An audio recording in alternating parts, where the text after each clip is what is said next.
Oh man, I had to stand for this because I've got some serious issues to talk to you guys about today.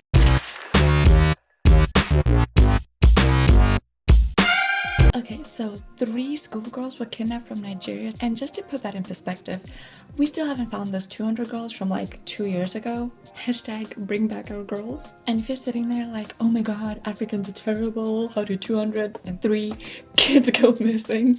Well, number one, Africa's freaking damn huge. And that's it. That's all I got. I have no idea how 203 girls go missing.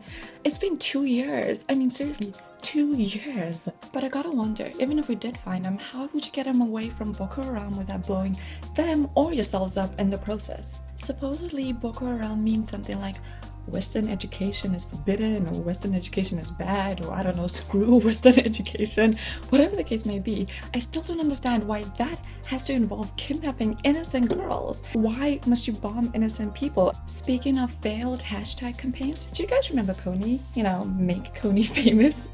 Well, he's still missing. That's not the point. Clearly, our track record in that area is not so great. We have no idea how to find anybody. He had an Angolan counterpart, Jonas Savimbi, who you probably know from your favorite Call of Duty game. Savimbi's family is suing Activision for $1 million, apparently for defamation of character. Much like Coney, Savimbi was a rebel in Angola who started off with pretty good intentions that turned into something totally different altogether. Over 500,000 people died during the 4-decade conflict that he was involved in, and as history puts it, he pretty much was a barbarian. Activision basically dropped the mic on these guys and called their depiction of him rather favorable. Yeah, ouch. Okay, so the US has started bombing ISIS in Libya, and I'm kind of divided about this actually. As much as I'm like, yes, bomb the hell out of ISIS, at the same time, I've seen the destruction that happened to like Syria, for example. You know, it's not 10 out of 10 times that those bombs are actually going to hit their target. A lot of the times there were a lot of civilian casualties. So I'm kind of twisted. Is the destruction that's going to be caused by the US's involvement comparable to the destruction caused by ISIS? I don't know. Let me know what you guys think. Just write it in the comment section below how you feel about it. I spoke about the Uganda elections in my last video. Yoweri Museveni won. Big surprise, it's the guy's 5th term. I'm not sure what we were expecting, a miracle or something, I don't know. We want change, we want change. We are sick and tired of Museveni to go. As for whether or not they were fair, I would really be hard pressed to tell you that they were fair because all the evidence points to the complete opposite. I went into more detail about it on my blog, so you guys can read it there. But just to give you some perspective, Kizza Besigye, who was the main opposition, was arrested several times that week alone, including that very day. And he claims that he walked into an illegal tally center and saw them pre-taking ballots, which also explains why the ballots arrived about 6 hours late to a lot of the polling stations where Kizza would have gotten the majority vote. I don't know, so well done, President Museveni, I guess. You're now officially in the 30 plus years as a president club, the not so exclusive 30 plus years as a president club. I guess you've got something to celebrate with your friends at the next African Union conference. Yay, democracy! Niger, not to be confused with Nigeria, also had elections that week. None of the 15 candidates got a majority vote of over 50%, so they're going to be held again on the 20th of March. Mamadou Sofu, the president, had 48%, and his closest opponent had 18%, which isn't bad for somebody who's campaigning from behind prison bars. And yeah, actually, 2 of the 15 candidates have been arrested several times already, including the closest opponent. Okay, so clearly Africans are not good at picking presidents, but even when we do get it right, somebody has to mess it up for us.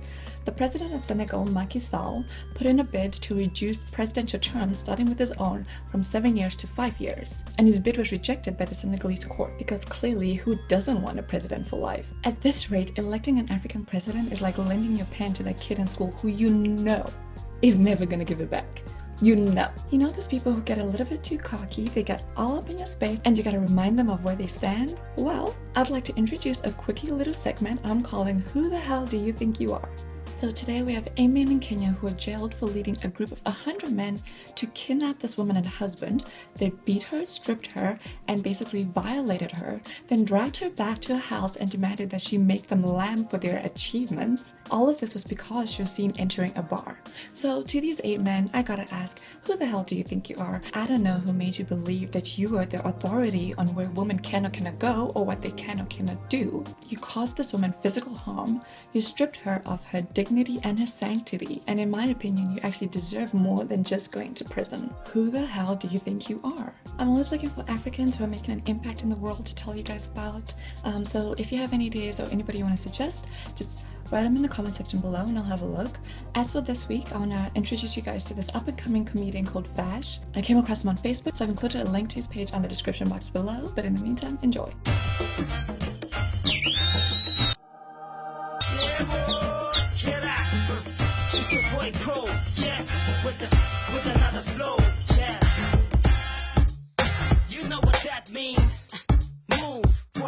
From the south, looking township, where we get down, keep got it, papa. But I skis to make spaces.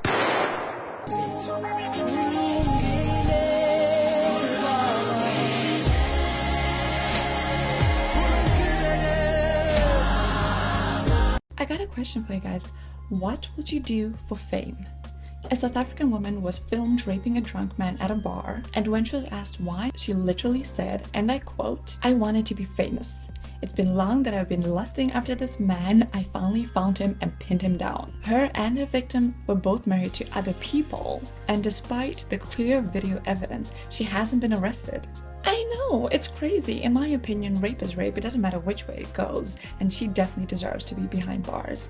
But yeah, question is, what would you do for fame? So let me know in the comment section. Okay, so Gareth Cliff was fired from Idol South Africa earlier this year, if you hadn't heard already. That's because he tweeted this in support of Penny Sparrow's Facebook post. It's a really long post, so I added a link in the description box below for you guys to read on your own. Just to paraphrase, basically she complains about seeing black on black skins on the beach and calls it such a shame. And then she goes on to state that she would be calling black South Africans monkeys from then on. Regardless, Gareth Cliff was rehired after his tweet was deemed freedom of speech. I have no idea how in the world supporting racism of any kind should be considered or labeled under freedom of speech, but apparently supporting racism isn't actually as bad as making the racist statement yourself. So, just to prove how right he was, Gareth Cliff had decided to sue Mnet. In all honesty, I don't think I'll actually be able to watch Idols again without sitting there and thinking, did Gareth Cliff just say no to this person because they're black? The other thing you've got to remember is that apartheid was just shy of 23 years ago, so it is very still raw in South Africa, which means a lot of people who were pro-apartheid are probably still alive and are probably still pro-apartheid, you know? And I suppose in Penny Sparrow's mind, beaches should be segregated because God forbid you see black people enjoying themselves. On the plus side, I can imagine that if Gareth Cliff hates black people, or in this case Penny Sparrow for sure, their lives must be miserable. They're literally surrounded by the people they hate. I mean, how do you get away from black people in South Africa? To end things on a much happier note, the Amani Festival was held in the Republic of Congo over the Valentine's Day weekend. The word Amani means peace in Swahili, and the festival is held every year to promote feelings of peace and unity in a country that has suffered so many years of violence. Thank you guys for watching and all the support. You really gave me the courage to make this video this week. Don't forget, everything I talked about is in the description box below. New videos every Thursday, so come back next week. And don't forget to check the description box for the special link which I give to you with Amani and love. Bye!